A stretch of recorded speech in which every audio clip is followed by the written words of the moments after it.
pour le moment.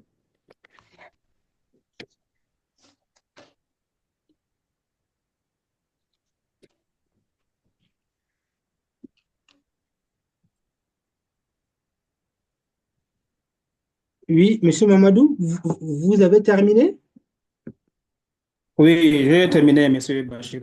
Oui, oui, j'essaie peut-être pour mettre un peu de bémol dans votre réponse. Il faut, avant de donner une méthode innovante, il faut d'abord connaître la méthode qui existe. Et je sais que peut-être,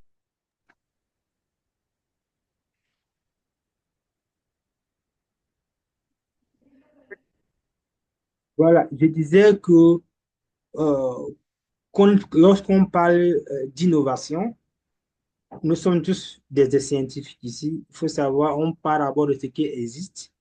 Il fallait, il fallait prendre en compte dans ta présentation, nous présenter d'abord une méthodologie existante d'inventaire du patrimoine culturel et matériel et apporter maintenant ce que tu veux innover, soit dans la collecte de données, soit dans l'analyse ou bien dans la publication.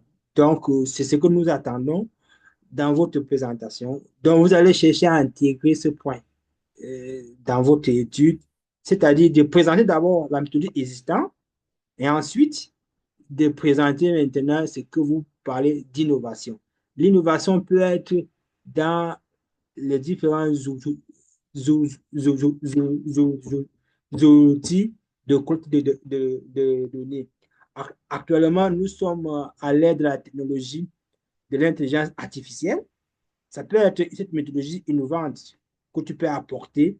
Comment l'intelligence artificielle peut apporter un plus dans l'inventaire du patrimoine culturel et matériel, par exemple.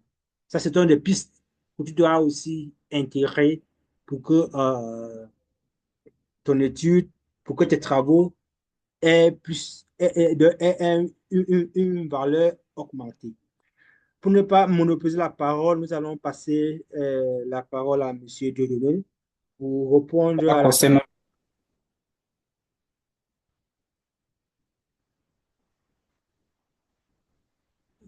Monsieur Onkel, vous avez la parole.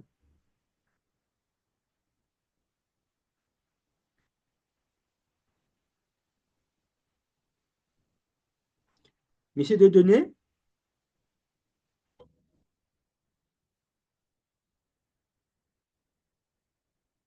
Monsieur Dieudonné, Oui, allô? oui, vous avez la parole. Allô? Oui. OK. Merci. Pour résumer les questions qui ont été posées, si je me trompe, vous allez me reprendre. La première question, c'est les tests, les tests qui régissent le patrimoine culturel et matériel au Cameroun et les politiques de, de PCI au Cameroun. Et la deuxième question, ce sont les jeux d'acteurs de la gouvernance locale. Pour les tests, nous allons d'abord noter que le Cameroun a ratifié la convention de 2003 sur le PCI, donc il y a déjà un test qui régit le patrimoine culturel immatériel dans notre pays. Et nous avons aussi la loi 2013-003 du 18 avril 2013 régissant le patrimoine culturel au Cameroun. Donc, voici en quelque sorte les lois que nous connaissons. Il y a encore bien d'autres que nous allons, au cours de notre étude, si c'est retenu, que vous allez voir dans nos tests. Maintenant, parlant de la politique du patrimoine culturel et matériel au Cameroun a beaucoup de politiques. Étant donné que le Cameroun fait partie déjà membre de l'UNESCO et de l'ISESCO, et a ratifié la convention que nous avons soulevée tout à l'heure, a sorti aussi une loi camerounaise. Le Cameroun reconnaît l'importance du patrimoine culturel dans la construction de l'identité culturelle. Et notre pays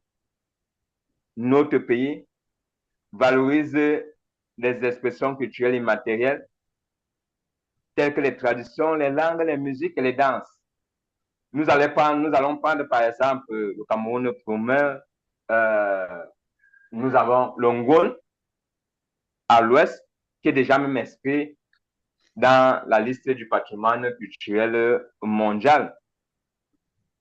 Nous avons aussi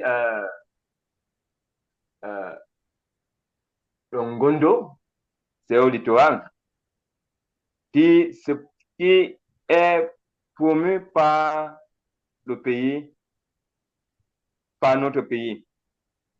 Et il y a d'autres cultures, par exemple la langue Maka, il y a des festivals qui sont faits dans les communes. Donc voilà un peu la politique camerounaise. Et cette politique est beaucoup plus pilotée par le ministère des Arts et la Culture, qui est chargé effectivement de la mise en œuvre des politiques de protection et de promotion du patrimoine culturel. Maintenant, par rapport au jeu d'acteurs, nous savons d'abord que le ministère que nous avons dit plus haut, le ministère chargé, le ministère des Arts et de la Culture, qui a sa délégation ici dans la commune de Saint-Léma, étant donné que c'est un chef de département, dont la délégation départementale de la culture. Nous pouvons déjà voir que, étant donné que cette délégation est proche et que lorsque nous voyons les locaux, vraiment, ça ne fait pas, ils sont pas à 500 mètres. Donc, la mairie et la délégation départementale ne sont même pas à 500 mètres d'écart. Nous voyons que cette délégation accompagne la mairie, la commune de Saint-Léma, que nous allons encore investiguer, comme nous avons dit tout à l'heure, dans les entretiens, dans les questionnaires et les observations. Nous avons même la commune elle-même qui, en son sein, a un service de la culture. Nous avons des associations culturelles dans la commune de Saint-Léma. Et aussi, après investigation, nous avons des organisations non gouvernementales qui accompagnent aussi la commune de Saint-Léma. Mais lorsque nous avons fait cette étude, nous savons tout ça, mais nous voulons approfondir. Est-ce que, à première vue, avec ce que nous avons comme ces notions de base, est-ce qu'à première vue, la gouvernance locale de la commune de Saint-Léma est vraiment effective? Donc, c'est ce que nous allons résoudre dans notre étude de cas. Donc, voilà en quelque sorte les questions qui ont été posées. Oui, Monsieur Dieudonné. Merci. Monsieur Dieudonné, Oui. merci pour cette réponse. Nous voulons savoir comment vous comptez impliquer l'exécutif communal de Saint-Mélimah dans votre recherche. Comment vous comptez les impliquer? Puisque Si c'est notre recherche... et eux les Allô? premiers bénéficiaires de cette étude.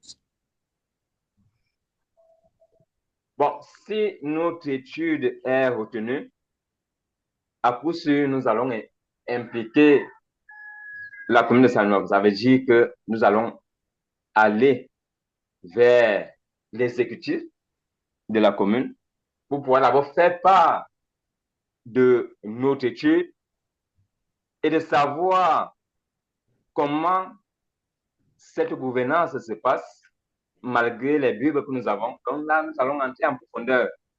Nous n'allons pas travailler de manière, que nous serons, ou alors nous allons seulement prendre des documents pour pouvoir travailler, mais nous allons travailler avec les responsables locaux. Nous allons aller à la mairie et nous partirons aussi au niveau de la délégation culturelle. Et maintenant, les associations que nous avons aussi citées plus haut, nous allons aussi intervenir à ce niveau en faisant des entretiens, en administrant des questionnaires. Et la sous-préfecture de Saint-Mélément a souvent des réunions presque mensuelles avec les chefs traditionnels. Et comme nous allons parler tout à l'heure du site touristique de Mezesse, les rochers de Mezesse, nous allons faire un dessin. Et nous avons déjà par exemple, posé des questions. Nous allons, par exemple, donner l'exemple avec le changement climatique, parce que notre sujet va aussi englober la sauvegarde du patrimoine culturel immatériel. Parce qu'avec le changement climatique, nous avons des rituels qui tendent à disparaître. Parce que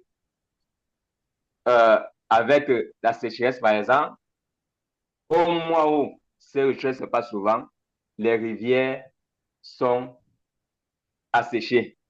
Ok, Donc voilà en quelque sorte ce que nous allons faire cela. d'accord. Allô? Oui, ok, merci beaucoup. Merci beaucoup pour...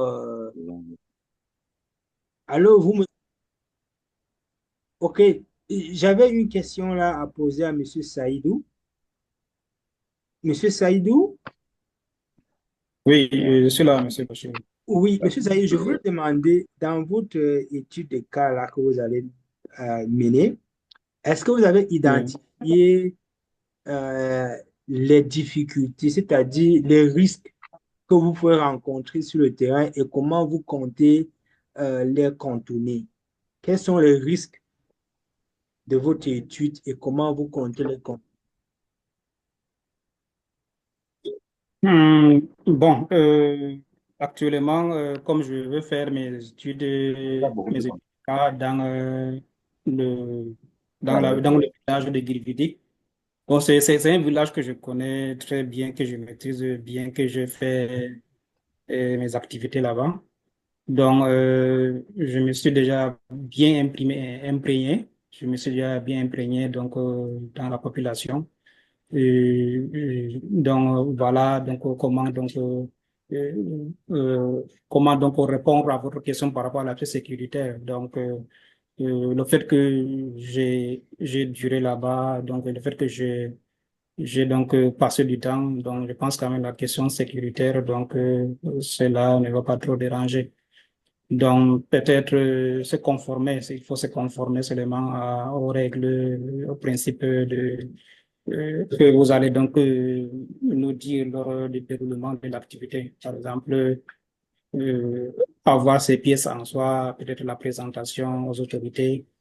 Donc, voilà, en quelque sorte, ça fait partie aussi de l'aspect sécuritaire. Donc, ça vous protège si vous avez donc des documents qui prouvent que vous êtes envoyé sur le terrain. Je ne sais pas si j'ai répondu à votre question concernant cette question. Oui, vous avez bien répondu. Docteur Hazard, est-ce que vous avez... Oui, non, je pense que là, on peut démarrer hein, pour voir comment réellement les prochaines étapes pour le projet. Qu'est-ce que oui, vous en pensez? Vous démarrez les travaux et on se prend rendez-vous, on se rend après un mois, je pense, pour que les études démarrent. oui, oui, docteur Hazard, avant de procéder au dernier point, je voulais signaler la présence d'un expert parmi nous, Hein? monsieur, Bienvenue. monsieur Jacob Bamogo. Il est du Burkina Faso. C'est Mhm, un expert en son et lumière. Il a beaucoup participé à beaucoup de comités intergouvernementaux au mhm. Maroc, au Botswana, même tout récemment au Paraguay. Mhm. Je ne sais pas, mais Monsieur Bamogo, est-ce que vous avez quelques interventions à faire? Et non, je vous suis, je n'ai pas pu vous prendre dès le départ. Je dis, je n'ai pas quelque chose à dire, mais je suis très content, c'est très, très instructif et bravo à l'organisation de cette rencontre. Merci beaucoup, Monsieur Bamogo. Bon, nous n'avons pas assez de temps. Je crois que les présentations ont été faites. Euh, ce- euh, Hasard, ouais, ce que je propose, que Mhm. tous les intervenants nous envoient leurs documents Word. Là, nous allons analyser en apartheid et retourner vers eux par mail s'il y a des corrections, des contributions à faire pour la validation. Puisque nous n'avons pas assez de temps, nous ne pouvons pas valider maintenant. Qu'est-ce que tu en penses? Quel document Word? Je dis, ils doivent nous envoyer leurs documents, les projets de recherche. En fait, les Combien documents, de pages? Faut préciser combien de pages. oh, voilà, je crois une dizaine de pages, un document qui est un peu digeste. En fait, qui reviennent avec tous les éléments qui sont présentés là. Donc, 10 pages maxi. Ça marche? Oui, pour le choix du corpus d'études, pour les objectifs, pour la méthode, pour voilà, une Voilà. dizaine de pages maximum. Oui. Oui, oui. Donc, vous allez nous envoyer, on donne un timing. Je crois, vous pouvez nous envoyer ça au plus tard. On vous donne une semaine. Au plus tard, je dis le 23. Donc, le 23 mai. Le 23 mai, vous pouvez déjà nous envoyer. Bon, là, je veux prononcer le mot de fin pour qu'on Mm. clôture la réunion. Suite à vos échanges et aussi à la validation des études de cas, le comité scientifique procédera à la finalisation des critères de sélection parce que, pour vous dire, les critères de sélection, c'est lorsque l'étude sera validée et vous mettre directement sur le terrain. Nous communiquerons prochainement les prochaines étapes de la mission des auditeurs de façon individuelle. Nous allons prendre chaque auditeur de façon individuelle pour communiquer les missions et les attentes de façon individuelle, puisque les études sont différentes et c'est dans les zones différentes. Donc, je tiens à remercier sincèrement tous les participants pour leur présence et leur engagement. Vos contributions sont inestimables pour le succès de cette initiative très tellement cruciale pour la sauvegarde de notre patrimoine culturel et matériel. Nous restons à votre disposition pour toute clarification et nous nous réjouissons de poursuivre cette collaboration fructueuse. Merci beaucoup et à très bientôt. Merci à vous. Merci. Voilà. Merci. Voilà. Bon week-end. Bon week-end à tout le monde. Voilà. Bien, merci, bon week-end, Merci. Bye bye. plaisir. Bye bye.